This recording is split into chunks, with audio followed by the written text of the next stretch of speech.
జాగృతి జనంబాట కార్యక్రమంలో తమను టార్గెట్ చేస్తున్న ఎమ్మెల్సీ కవిత విషయంలో ఇక తగ్గేదేలే అంటున్నారు బీఆర్ఎస్ నేతలు. తెలంగాణ జాగృతి అధ్యక్షురాలపై దూకుడుగా వ్యవహరించబోతున్నారు. కవిత ఆరోపణలు విమర్శలకు ఎక్కడికక్కడ కౌంటర్ ఇచ్చి కట్టడి చేయాలని చూస్తున్నారు. తమ సహనానికి హద్దుందని పరీక్షించాలని చూస్తే కవితకు పరాభవం తప్పదని బీఆర్ఎస్ నేతలు వార్నింగ్ ఇస్తున్నారు. ఇప్పటికే కవితకు చాలా సమయం ఇచ్చామని, ఇకపై ఎదురుదాడేనని హెచ్చరిస్తున్నారు. అధినాయకత్వం గ్రీన్ సిగ్నల్ ఇవ్వడంతోనే బీఆర్ఎస్ నాయకులు కవితను టార్గెట్ చేస్తున్నారా? కవిత ఆరోపణలకు కారు పార్టీ నేతల స్ట్రాంగ్ వార్నింగ్ దేనికి సంకేతం?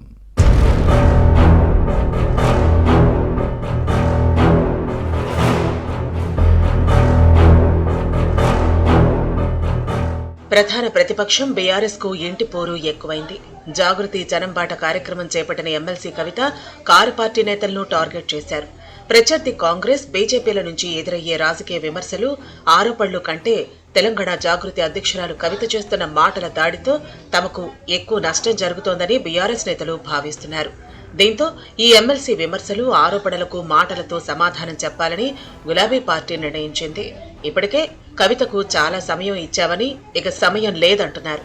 రణమా శరణమా తేల్చుకోవాలని బీఆర్ఎస్ నాయకులు సవాల్ విసురుతున్నారు. ఈ ఎమ్మెల్సీ తగ్గుతారని భావించామని, అయితే మరింత రెచ్చిపోతున్నారన్న అభిప్రాయానికి గులాబీ నేతలు వచ్చారు. నిజానికి జూబ్లీహిల్స్ ఉప ఎన్నికప్పుడు బీఆర్ఎస్ నేతలు కవితను పెద్దగా పట్టించుకోలేదు. ప్రస్తుతం రాష్ట్రంలో పంచాయతీ ఎన్నికల వేడి మొదలైంది.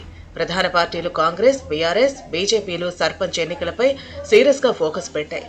ఇదే సమయంలో జాగృతి జనంబాట కార్యక్రమంతో ప్రజల్లో ఉంటున్న కవిత బీఆర్ఎస్ టార్గెట్ గా విమర్శలు దాడి చేస్తున్నారు. అధికార కాంగ్రెస్ కంటే ప్రతిపక్షంలో ఉన్న తమనే కవిత ఎక్కువగా టార్గెట్ చేస్తున్నారని బీఆర్ఎస్ నేతలు భావిస్తున్నారు. ఉద్యమ కాలం నుంచి బీఆర్ఎస్ లో పనిచేయడంతో పాటు 10 ఏళ్లు అధికారంలో ఉన్నప్పుడు కవిత పార్టీ ఎంపీగా పనిచేశారు. ఇప్పుడు ఎమ్మెల్సీగా ఉన్నారు. దీంతో గులాబీ పార్టీ నేతల లొసుగులు కవితకు బాగా తెలుసు. తన దగ్గరున్న ఆధారాలతో కవిత బీఆర్ఎస్ మాజీ మంత్రులు, ఎమ్మెల్యేలపై అవినీతిపై ఆరోపణలు చేస్తున్నారు. విమర్శలు చేస్తున్న కవితని ఇన్ని రోజులు బీఆర్ఎస్ తేలిగ్గా తీసుకుంది.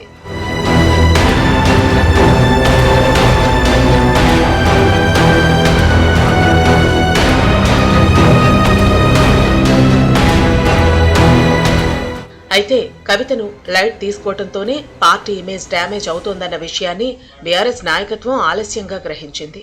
ఈ ఎమ్మెల్సీ వ్యవహారాన్ని కారు పార్టీ అధినేత కేసీఆర్ దృష్టికి తీసుకెళ్లారు. కేసీఆర్ తనయగా కవితను గౌరవిస్తుంటే తన ఆరోపణలతో పార్టీకి నష్టం చేస్తున్నారని కారు పార్టీ నేతలు ఆవేదన వ్యక్తం చేశారని సమాచారం. దీంతో పార్టీ ఇమేజ్ ని డ్యామేజ్ చేస్తే ఎవరైనా ఒకటేనని దూకుడుగా వెళ్లాలని కేసీఆర్ చెప్పారని తెలిసింది. ఇందులో భాగంగానే జూబ్లీహిల్స్ ఉప ఎన్నిక ఫలితాల తర్వాత కవిత చేసిన పోస్టుపై గులాబీ నేతలు తీవ్రంగా స్పందించారు. కర్మ హిట్స్ బ్యాక్ అంటే కర్మఫలం అనుభవించక తప్పదని వ్యాఖ్యానించిన విషయాన్ని గుర్తుపెట్టుకోవాలి. కారణ జన్ముడి ఇంట కవిత అనే రాక్షసి పుట్టిందనే బీఆర్ఎస్ నుంచి కామెంట్లు వస్తున్నాయి.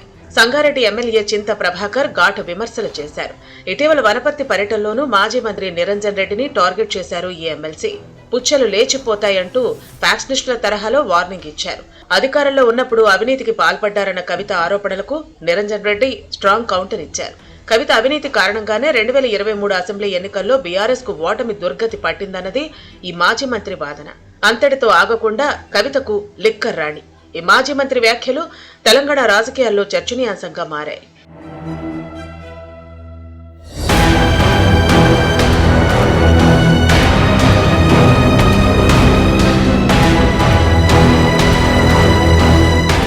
బీఆర్ఎస్ అధినేత ఆదేశాలతోనే పార్టీ నేతలు కవితపై ఎదురుదాడి చేస్తున్నారు. కవిత చేస్తున్న అవినీతి ఆరోపణలను జనం నిజమని నమ్మితే ప్రమాదమని ఎక్కడికక్కడ కౌంటర్ ఇస్తున్న కారు పార్టీ నేతలు మున్ముందు కూడా ఇదే విధంగా ముందుకు సాగాలని నిర్ణయించారు.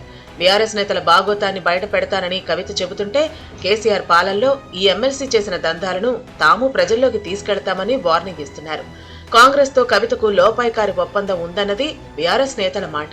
దీనిలో భాగంగానే జిల్లాల పర్యటనలో హస్తం పార్టీ ప్రభుత్వాన్ని పల్లెత్తు మాట అనకుండా సాఫ్ట్ కార్నర్ గా ఉంటున్న కవిత కారు పార్టీ నేతలపై ఘాటు విమర్శలు, తీవ్ర ఆరోపణలు చేస్తున్నారు. తెలంగాణ జాగృతి అధ్యక్షురాలు కవిత, బీఆర్ఎస్ నేతలు ఒకరినొకరు ఇప్పుడు ఎంచుకుంటున్నారు. అధికారంలో ఉన్నప్పుడు ఇవన్నీ ఎందుకు కనిపించలేదు, అప్పుడు ఎందుకు మాట్లాడలేదని ప్రజలు ప్రశ్నిస్తున్నారు. వీరి మధ్య జరుగుతున్న మాటల యుద్ధం టర్న్ తీసుకుంటాయో చూడాలి.